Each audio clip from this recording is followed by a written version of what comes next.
sus Biblias. Ok. Versículo 1 dice: Oh Gálatas insensatos, ¿quién os fascinó para no obedecer a la verdad? A vosotros, ante cuyos ojos Jesucristo fue ya presentado claramente entre vosotros como crucificado. Esto solo quiero saber de vosotros: ¿recibisteis el Espíritu por las obras de la ley o por el oír con fe? Tan necios sois, habiendo comenzado por el Espíritu, ¿ahora vais a acabar por la carne? Tantas cosas habéis padecido en vano, si es que realmente fue en vano. Aquel pues que os suministra el Espíritu y hace maravillas entre vosotros, ¿lo hace por las obras de la ley o por el oír con fe? Acompáñenme orando, por favor. Padre Celestial, nuevamente damos gracias de estar reunidos aquí, de poder aprender de tu palabra. Señor, te pido que nos ayudes a nunca olvidar el buen mensaje que se nos ha entregado y que se nos ha encomendado, el mensaje de la salvación. Tú deseas que llevemos unas vidas rectas, pero eso no significa que llevando una vida recta nosotros nos vamos a ganar un lugar en el cielo. Señor, a veces cometemos el mismo error que los Gálatas y pensamos que los nuevos mensajes que son diferentes a los de tu palabra son mejores. Pero Señor, queremos apegarnos a lo que tu palabra fiel, infalible, inmarcesible tiene que decirnos. A eso nos queremos apegar. Señor, queremos confiar y siempre estar leyendo y escudriñando para que sea un pilar y una base en nuestras vidas, Señor. Todas estas cosas oramos en el nombre de tu Hijo Jesús. Amén. Ok, estamos en el libro de Gálatas y cuando tú lees el libro de Gálatas, estaba leyendo un poquito acerca de este libro y la verdad es de que algunos incluso mencionaban que puede que haya sido quizás uno de los primeros libros de Pablo, si no el primero, y es una de sus primeras cartas, en este caso a la iglesia en Galacia. Y cuando tú lees, por ejemplo, Primera de Corintios, ahí Pablo toca temas bien serios en cuanto al pecado. Reprende a la iglesia por el pecado y básicamente le está diciendo: ustedes están permitiendo esto y están haciendo esto, miren su cena del Señor y miren lo que están haciendo esos dos allá, terrible, y les da instrucciones. Pero aquí con Gálatas trata otro tema, aunque sí es una carta correctiva, no está tratando el pecado en sí, sino que está tratando la mala doctrina que estaba entrando en la iglesia. De hecho, eso lo podemos ver muy brevemente en el capítulo 1, en el versículo 6. Dice: estoy maravillado de que tan pronto os hayáis alejado del que os llamó por la gracia de Cristo para seguir un evangelio diferente. Entonces dice: me sorprende que tan pronto, habiendo escuchado el buen mensaje de la salvación, se aparten ustedes para ir a un evangelio diferente. Dice: no que haya otro, sino que hay algunos que os perturban y quieren pervertir el evangelio de Cristo. ¿A qué se refería con otro evangelio? Aquí hace una aclaración muy buena: no es que haya otro evangelio, no hay otro buen mensaje para la salvación. Pero otras personas estaban enseñando que había otras maneras de ir al cielo. Específicamente, si tú lees el libro de Gálatas, estaban hablando de que había que guardar ciertos rituales judíos para poder ir al cielo, específicamente la circuncisión. Entonces, si tú eras un gentil, tenías que creer en Cristo, pero tenías que circuncidarte. Eso estaban enseñando, y eso es algo completamente contrario a lo que el Evangelio nos enseña. Dice en el 8: mas si aún nosotros o un ángel del cielo os anunciare otro evangelio diferente del que os hemos anunciado, sea anatema. Entonces aquí podemos notar de que hay un estándar muy, muy alto. El mensaje que tú has recibido del evangelio, que viene directo de la Biblia, es el único evangelio que hay, no hay otro. Y si alguien te dice algo completamente diferente, tú inmediatamente deberías, como nosotros solemos decir, parar las orejas, decir: epa, ¿cómo es eso? ¿Sabes qué? En ninguna parte de la Biblia nos habla acerca de que si yo soy bautista me voy al cielo, si yo voy a esta iglesia me voy al cielo. Pero ¿sabes por qué yo soy bien bautista? Es porque los bautistas siempre han creído que la Biblia es su única autoridad. Entonces, cuando tú encuentras alguna denominación, alguna falsa llamada iglesia que se acerca a ti de manera muy simpática y te empieza a decir otras cosas que contradicen directamente al Evangelio, ahí es cuando tú deberías de inmediato, obviamente de manera muy cortés, pero decirles no, yo no creo lo que ustedes creen, yo creo lo que la Biblia enseña. Y llama la atención de que nuevamente dice: si alguno de nosotros, que quiero que le tomemos peso a esa frase, imagínate nosotros estuviéramos en la época de la iglesia en sus comienzos, ¿no? la época de Pablo y todavía estaban los discípulos, y que Pedro te diga, ¿sabes qué? La verdad es que la salvación también es por fe, guardando los rituales de los judíos. Entonces tú tienes que creer, pero tienes que guardar estas cosas también. Lo que Pablo aquí estaba diciendo era de que incluso si alguien como él te lo dice, no tienes que hacerle caso. De hecho, en esta carta Pablo menciona que tuvo una discusión con Pedro porque Pedro estaba tratando diferente a los gentiles. Entonces, aunque sí es muy importante el liderazgo que Dios había comenzado con los apóstoles, no era una autoridad al mismo nivel que el evangelio, el mensaje, o es decir, la palabra de Dios. De hecho, se nos dice que debe ser anatema si alguien nos presenta un evangelio diferente. Eso quiere decir algo maldito. Incluso se nos menciona la experiencia de si un ángel del cielo. ¿Sabes qué? A veces lo que nosotros buscamos cuando nos acercamos a Dios son experiencias. A veces tú te acercas para ver si ocurre algo milagroso. A mí me gusta mucho ver debates, o me gusta ver mucho discusiones. Y siempre veo discusiones ateos versus cristianos, y ateos muy estudiados con cristianos muy estudiados también. Y una de las cosas que decía un ateo, al que yo suelo ver bastante porque él es bastante bueno debatiendo, y él solía decir es que nunca me ha pasado nada, nunca he experimentado nada. ¿Sabes qué? A veces nuestras experiencias pueden ser muy engañosas y no son una fuente confiable en la que apoyar nuestra fe. ¿Son valiosas? Sí. Yo creo que muchos de nosotros hemos experimentado la mano poderosa de Dios en nuestras vidas, pero no son lo que define la base y el fundamento de nuestra fe. Esa es la palabra de Dios, que es perfecta, que ha sido inspirada y preservada. Y cuando habla de ángel del cielo, yo quiero que también pienses en el peso que tiene eso. Imagínate, tú te vas ahora a la casa, él dice el mensaje, hermano Nacho, pésimo, ¿no? Me voy a acostar ahí, y de repente un ángel aparece, te dice, ese hermano Nacho está equivocado, yo te traigo una nueva escritura, y tú dices, oh, increíble. ¿Sabes que aquí lo que ese versículo está diciendo? Debes desechar eso. Por más real que se vea, por más increíble que algo así pudiera ser, tú no debes prestar atención a un mensaje así, porque contradice el evangelio que te fue presentado. Entonces hay solo un evangelio, el mensaje de la muerte, sepultura y resurrección de Jesús. Y no importa quién o cómo, si se te llegara a presentar otro mensaje, tú debes decir, lo rechazo completamente. Nuevamente, esto no se trata de denominaciones, no se trata de experiencias, se trata del contenido del mensaje, la muerte, sepultura y resurrección de Jesús para el perdón de nuestros pecados. Y estaba sucediendo en la iglesia de Galacia que, como les mencionaba, empezaron a agregar cosas a la salvación. Y es por eso de que Pablo empieza con palabras bien fuertes. En el versículo 3 dice, oh Gálatas insensatos. Yo no sé qué pasaría si el día de hoy Pablo nos enviara cartas, pero no sé cómo comenzaría. Yo creo que comenzaría diciendo, oh, chilenos insensatos, cuántas cosas hacemos mal.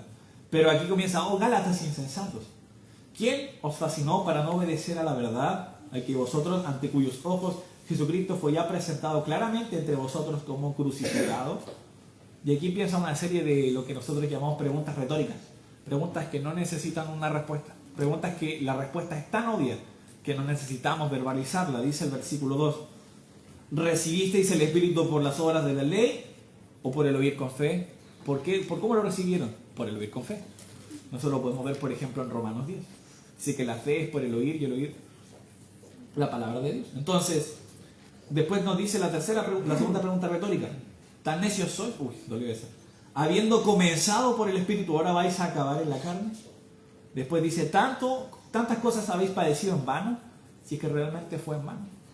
Entonces recordemos de que el cristianismo de esa época era altamente perseguido, y de hecho lo fue por cientos de años. Los cristianos que guardaban y enseñaban las cosas que la Biblia dice, siempre han sido perseguidos. Y eso no cambió en el año 300, como a lo mejor algunos historiadores te quieren hacer ver, sino que las iglesias que guardaban y enseñaban las cosas que la Biblia dice fueron perseguidas por muchos años. Entonces ellos probablemente habían padecido por haber proclamado este nuevo evangelio, perdón, por haber proclamado el verdadero evangelio, y ahora estaban cambiando. Le dice, ustedes sufrieron. Imagínate haber a lo mejor desperdiciado años, no sé si desperdiciado, pero haber perdido años en la cárcel por predicar el evangelio. Y ahora te cambias de evangelio. ¿Eso fue en vano entonces? Dice el versículo 5, aquel pues que os suministra el Espíritu y hace maravillas entre vosotros, ¿lo hace por las obras de la ley o por el oír con fe? Nuevamente, la Biblia enseña que cuando creemos en Jesús, somos sellados con su Espíritu y Él empieza a obrar en nuestras vidas. Y nosotros vemos cómo hace grandes cambios. Cómo personas que batallaban con vicios pueden salir de esos vicios. Cómo personas que tenían un mal testimonio y de un día para otro la gente queda sorprendida y dicen, no puede ser, Él realmente ha cambiado. Es otra persona, no sé qué le pasó, pero de un año a otro Él es completamente diferente. ¿Esas cosas son por la ley o por el oír con fe? Claramente el oír con fe. Y aquí me gusta porque Pablo nos presenta una muy buena defensa. Y ¿sabes qué? A veces va a suceder en tu lectura personal de que quizás llegas a versículos o a partes de la Biblia donde van a ser difíciles, donde te van a costar. Pero ¿sabes qué? Dios nos ha dado un libro vivo y un libro perfecto, tan perfecto, que es capaz de explicarse a sí mismo. A veces vas a encontrar versículos que tú dices, está difícil de entender este versículo. ¿Qué deberías hacer? Leer otros versículos. Buscar en otras partes de la Biblia donde se trata el mismo tema y vas a darte cuenta de que efectivamente ahora lo entiendo mucho mejor. El versículo 6, y de ahí en adelante, Pablo empieza una explicación que vamos a ver ahora de cómo efectivamente incluso en el Antiguo Testamento las personas no eran justificadas por la ley, sino que eran justificadas por fe. Dice el versículo 6, así Abraham creyó a Dios y le fue contado por justicia. Nos da primero el ejemplo de Abraham. Acompáñame a Génesis, guardando tu lugar en Gálatas. Génesis capítulo 15, por favor.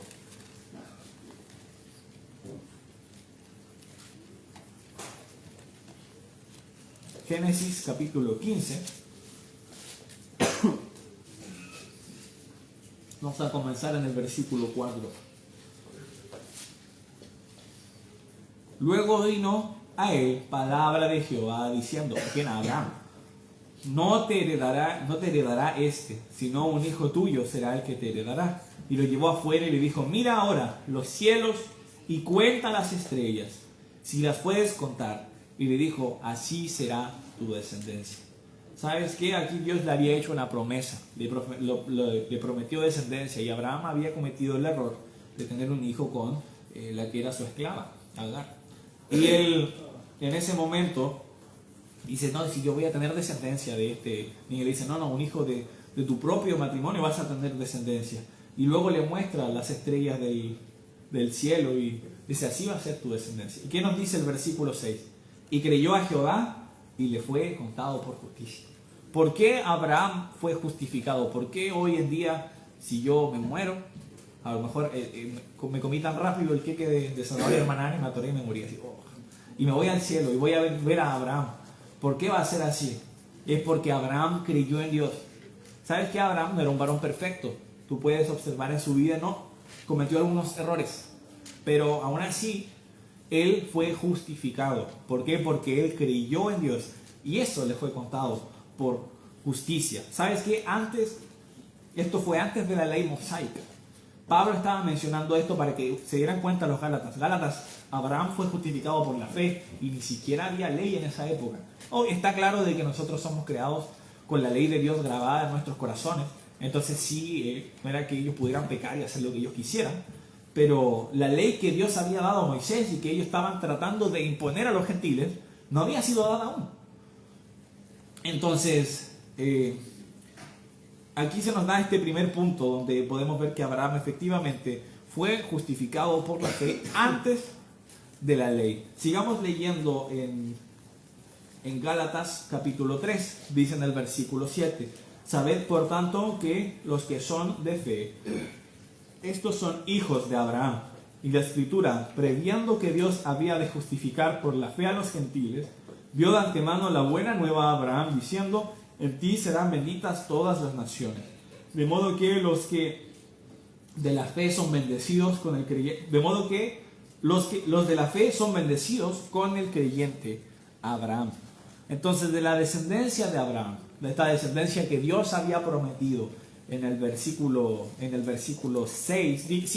de Génesis 15, nosotros podemos ver de que Él iba a otorgar a alguien especial, de esa descendencia numerosa, incontable, que era como las estrellas.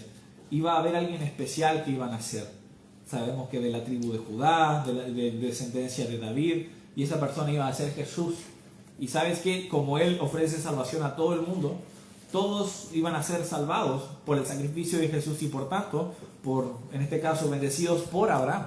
O en este caso dice, con el creyente Abraham. Entonces cuando se nos dice de que Él iba a bendecir a las naciones, Él estaba haciendo aquí una mención y una profecía de que de su descendencia iba a venir el Cristo. Y que por el Cristo los gentiles y también los judíos, todas las naciones iban a poder ser bendecidas con la salvación. A eso se estaba refiriendo ese versículo. Nuevamente, ¿qué nos damos que falta aquí? La ley. No hay mención de la ley en esto. Entonces aquí estaba haciendo otro punto acerca de la carencia de la ley para nosotros obtener salvación. No hay que guardar una ley, no hay que cumplir unos ciertos requisitos para que tú y yo vayamos al cielo. Y por eso se nos mencionó a Abraham. Después Dios por medio de Pablo, da aquí otro ejemplo u otro argumento de por qué la ley no es necesaria para que nosotros podamos ser salvados. En el versículo 11 dice, el versículo 10 dice, porque todos los que dependen de las obras de la ley están bajo maldición, pues escrito está, maldito todo aquel que no permaneciere en todas las cosas escritas en el libro de la ley para hacerlas. Ese versículo que encontramos está en Deuteronomio 27, 26, y aquí se nos dejó algo, o un punto, un apartado muy importante. Como yo cuando lo leo lo pienso, esto es como la letra chiquita que nadie presta atención en las cosas. No sé si te has dado cuenta que te sale un comercial de algún producto y después alguien te habla súper rapidito, como un párrafo de 5 líneas súper chiquititas, y que son las cosas que a veces no prestamos atención, ¿no? Efectos adversos, y te dice un montón de cosas. Esta letra chiquita que quizás muchos judíos no estaban considerando es de que con que quebrantes uno eres maldito y te has vuelto infractor de toda la ley. De hecho, eso es algo que Dios consideró tan importante que lo vemos de nuevo en Santiago. Acompáñame rápido a Santiago capítulo 2, el versículo 10.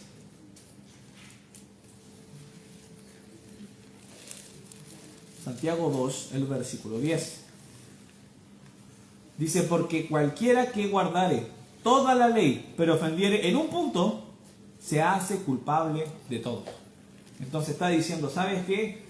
Tú quizás puedes guardar todas estas leyes, que era imposible. Guardar todas las leyes, pero quebrantas uno chiquitito. Te has vuelto infractor de toda la ley. Y Dios es un juez justo y tiene que juzgar a aquellos que han quebrantado la ley. Y eso te incluye a ti y te incluye a mí. Entonces, si tú dices, no, yo no me voy a justificar por fe, me voy a justificar por la ley. Bueno, tienes que guardar toda la ley entonces. Cada uno de los estatutos y mandamientos que te encuentras ahí debes guardarlos. Y déjame darte malas noticias, ya las rompiste. Ya las rompiste. Si nosotros somos honestos, nosotros observamos los 10 mandamientos, esa ley nos acusa, nos muestra de que efectivamente nosotros somos pecadores. Y no hay ninguna persona que pueda ser salvada por guardar toda la ley. El versículo 11 dice de Gálatas capítulo 3, dice, y que por la ley ninguno se justifica para con Dios. Es evidente porque el justo por la fe vivirá. ¿Se acuerdan que nosotros hace no mucho estudiamos de Habacuc? Y en ese libro nosotros podemos ver de que el profeta Habacuc tenía este problema, primero con la injusticia que veía en Israel, después Dios responde y dice, yo voy a ocupar a los caldeos para castigar a Israel, y luego él dice, pero Señor, los caldeos son mucho peores que nosotros, ¿cómo vas a ocupar esa nación tan mala? ¿Cómo vas a ocupar al más injusto para castigar al que es menos malo? Eso estaba diciendo básicamente Habacuc, pero aquí básicamente Dios le dice, Habacuc falló en recordar de que no hay persona justa, por lo que Dios puede juzgar a todos porque Él sí es justo. Y es por eso de que llega a la conclusión y Dios le da esa conclusión. ¿Quién se va a salvar? ¿El israelita por ser más justo, entre comillas? ¿El caldeo por ser más poderoso? No, el justo. ¿Y cómo va a vivir? Por la fe. Entonces, el que tiene fe en Dios es el que va a vivir y va a ser salvado del juicio de Dios. Entonces, aquí se nos dice este principio nuevamente, que lo vemos del Antiguo Testamento, que la salvación nunca fue atribuida a las personas que guardaban la ley, sino a aquellos que tenían fe en Dios. Tenemos un capítulo completo de esto en el libro de Hebreos, el capítulo 11, no lo vamos a leer, pero cada vez que tú lees acerca de Moisés ahí, acerca de Isaac y tantos otros grandes héroes de la fe, ves que era necesaria la fe en ellos. De hecho, la Biblia nos dice en Hebreos 11:6 que sin fe es imposible agradar a Dios. Entonces no se trata de justicia. A veces las personas hacen la mala relación y dicen, pero ¿qué pasa con una persona que nunca ha escuchado de Dios, pero es buena persona y no hace daño a nadie? ¿Sabes qué? Esa primicia no existe. No existe una buena persona. Y el hecho de rechazar a Dios ya es algo negativo y merecedor del infierno. Dios está entregando salvación al mundo entero porque el mundo entero lo necesita. Y si hay una persona que dice, no, yo no quiero recibir esa salvación, me voy a salvar por mi cuenta, se va a dar cuenta muy tarde de que no va a ser suficiente. Es por eso de que la fe es necesaria para nuestra salvación. Sigamos leyendo en el versículo 13 de Gálatas, por favor. Bueno, el 12 dice, y la ley no es de fe, sino que dice, el que hiciere estas cosas vivirá por ellas. Cristo nos redimió de la maldición de la ley, hecho por nosotros maldición, porque está escrito, maldito todo el que es colgado en un madero. Piensa en esto, ¿no? Cuán grande fue el amor de Dios, que, como la Biblia nos dice también en 2 de Corintios, el que no conoció pecado, por nosotros lo hizo pecado, para que nosotros fuésemos hechos justicia de Dios en él. Aquí vemos otro versículo bien fuerte. ¿Sabes qué? La ley ya había establecido que el que era maldito, todo aquel colgado en un madero. Y Dios mismo se hizo un hombre para ser colgado en ese madero y morir en la cruz por nosotros. Ese es el sacrificio. Y nuevamente, aquí no hay obras de la ley. Aquí no hay algo que tú puedas hacer. Tú lees estos versículos y en ninguna parte dice, si tú guardas estos mandamientos, tú vas a poder tener vida eterna. En ningún momento se nos menciona eso. Ahora surge la pregunta, entonces, natural, ¿no? ¿Para qué sirve la ley? Y es algo que responde Pablo en el versículo 19. Entonces, ¿para qué sirve la ley? Buena pregunta, ¿no? Fue añadida a causa de las transgresiones hasta que viniese la simiente a quien fue hecha la promesa y fue ordenada por medio de ángeles en manos de un mediador. Entonces aquí se nos menciona de que la ley tenía un propósito. Básicamente es de que colocara al mundo en evidencia de su maldad. Incluso con ángeles de testigo dice. Y el mediador no lo es de uno solo, pero Dios es uno. Dice el 21, luego la ley es contraria a las promesas de Dios en ninguna manera, porque si la ley pudiera vivificar, la justicia fuera verdaderamente por la ley. Mas la Escritura lo encerró todo bajo pecado, para que la promesa que es por la fe en Jesucristo fuese dada a los creyentes. Entonces está diciendo, la Escritura y la ley nos muestra de que efectivamente todos hemos pecado. La ley es como, se nos dice en otras partes, como un espejo. Y así como un buen espejo, si tú tienes un muy buen espejo, vas a poder ver todas tus imperfecciones. Vas a decir, uy, subí unos kilitos, hoy me falta esto en la cara, uy, tengo una lagaña. Y te va a señalar lo que está mal. Te va a señalar lo que hay mal en tu vida. Tú lees, por ejemplo, los 10 mandamientos y va a decir, no debes, por ejemplo, no cometerás adulterio. Y Jesús nos dijo de que el que codicia a una mujer en su corazón ya adulteró con ella. Entonces, a veces tú vas a ver eso y dices, wow, eso es algo en lo que yo estoy fallando. Si tú ves, por ejemplo, habla acerca también de honrar a nuestros padres. Y a veces yo pensaba esto en el Día del Padre, muchas personas escribían, no, mi padre nunca estuvo presente. Y empezaban a escribir cosas básicamente en el afán y el deseo de mostrar al mundo que estaban resentidos por la crianza injusta que tenían. Y no estoy tratando de justificar a nadie que no hizo bien su trabajo, pero a veces nosotros no estamos cumpliendo eso. Hay resentimiento, hay amargura en nuestro corazón. Y lo que nosotros tenemos ahí no es honrar a nuestros padres. Entendiendo obviamente de que la obediencia llega hasta el punto en el que sales del hogar y luego formas una familia. Sin embargo, el honrar a nuestros padres, el honrarles a la hora de tomar decisiones y preguntar, y el tener siempre respeto y reverencia hacia ellos es algo que va más allá del tiempo, es algo que nosotros siempre debemos respetar. Entonces tú vas a ir por cada uno de esos puntos, y aunque Dios hizo el punto aquí antes, había dicho, ¿sabes qué? Con quebrar uno es suficiente. Dudo que haya alguien aquí que haya quebrantado solo uno de sus mandamientos, sino que nosotros hemos sido infractores de muchos. Cada día nosotros estamos dando falso testimonio, o teniendo envidia, o codiciando las cosas que tiene la persona de al lado. Entonces, efectivamente, la ley está mostrándonos, nos está señalando de que nosotros somos pecadores. El 23 dice, pero antes que viniese la fe, estábamos confinados bajo la ley, encerrados para aquella fe que iba a ser revelada, de la manera que la ley ha sido nuestro ayo para llevarnos a Cristo, a fin de que fuésemos justificados por la fe. Entonces aquí utiliza la palabra ayo, es una palabra quizás muy desconocida en el lenguaje, yo la tuve que buscar.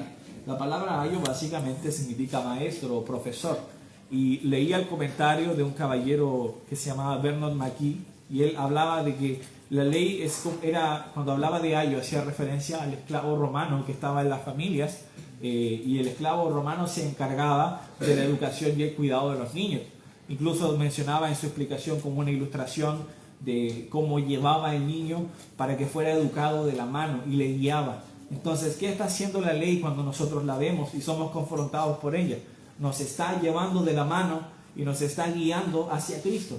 Entonces, si una persona ignora completamente la ley, es como cuando le estás ofreciendo un medicamento que puede sanar a una persona que no sabe que está enferma. Te va a decir, yo no necesito eso, yo no necesito ser salvado. ¿Por qué me ofreces esto? Yo no soy un pecador. Eso va a pasar muchas veces cuando tú hablas con alguien. Le preguntas, ¿tú crees que eres un pecador o tú crees que eres una buena persona? Si le preguntas que es un pecador, te va a decir no. Si le preguntas, ¿crees que eres una buena persona? Te va a decir sí. Y obviamente entendemos a lo que se refieren. Van a decir, bueno, yo trabajo, soy un padre o soy una madre presente, también incluso podrían ir más allá, no bebo alcohol, lo que sería raro en este país, no digo insolencias, trato de donar y apoyar a las personas que están en necesidad, hago voluntariados en mi tiempo libre. Todas esas cosas son muy buenas, pero cuando tú le presentas la ley va a suceder algo, van a empezar a ver los mandamientos y van a decir, no, la verdad es de que sí, he quebrantado más que algunos. Y cuando le vuelvas a preguntar, y si nosotros hace un tiempo hicimos un curso de evangelismo y esta era la metodología que utilizaban para evangelizar, y me gustaba en ese punto, de que cuando la persona te decía, no, la verdad no creo ser un pecador, creo que soy buena persona, siempre que les presentas la ley, nadie que te esté siendo honesto y que no te quiera tomar el pelo y solo hacerte perder el tiempo, nadie te va a decir, después de presentar la ley, te va a decir, sigo siendo bueno. No, te van a decir, sí, soy un pecador. Si yo fuera juzgado por esa ley el día de hoy, me voy al infierno. Y entonces eso genera inmediatamente, así, genera la necesidad de un salvador. Te vas a dar cuenta, wow, no me puedo salvar por mi cuenta. Necesito que alguien más pague esa deuda del pecado que yo no puedo pagar. Y es por eso de que la ley es un ayo que nos lleva a Cristo. Porque leyendo la ley, viendo que nosotros somos pecadores, nos guía a que efectivamente es necesario el sacrificio de Cristo, la fe en su muerte, sepultura y resurrección para ser salvados. En el versículo 25 dice, pero venida la fe ya no estamos bajo ayo.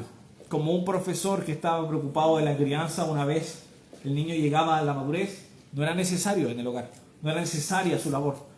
La ley, una vez nosotros hemos entendido que somos pecadores y hemos quebrantado la ley de Dios, no es necesaria para nuestra salvación.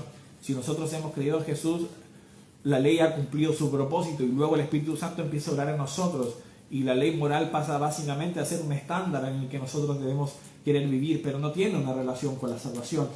Dice el versículo 26, pues todos sois hijos de Dios por la fe en Cristo Jesús.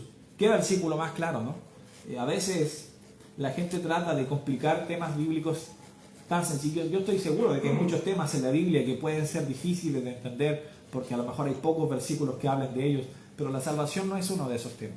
La salvación no puede ser más clara. Acá está diciendo, todos sois hijos de Dios por la fe en Cristo Jesús. Más claro no puede ser. Dice el versículo 27, porque todos los que habéis sido bautizados en Cristo, de Cristo estáis revestidos. Ya no hay judío ni griego, no hay esclavo ni libre, no hay varón ni mujer, porque todos vosotros sois uno en Cristo Jesús. Y si vosotros sois de Cristo, ciertamente linaje de Abraham sois, y herederos según la promesa. La circuncisión de la que se hablaba, que se practicaba, era una distinción judía, esta tradición abrahámica, bien importante en los judíos. Pero aquí está diciendo, ¿sabes qué? Cuando tú crees en Jesús no hay judío ni gentil, no hay esclavo ni libre, varón ni mujer. Para Dios todos somos igual de importantes y no hay que hacer una distinción para apartarnos y ser diferentes, porque a la hora de creer en Jesús somos hechos todos diferentes del mundo. Y después dice, si vosotros sois de Cristo, ciertamente linaje de Abraham soy, y heredero según la promesa. Entonces, si yo soy creyente, yo también soy del linaje de Abraham. Eso estaba hablando ese versículo. Entonces, ¿qué quiere decir? No necesitas circuncidarte para que estos judíos te acepten. Si tú crees en Jesús, eres hijo de Dios y eso es suficiente. Les pido por favor que me acompañen orando. Con eso vamos a terminar el día de hoy.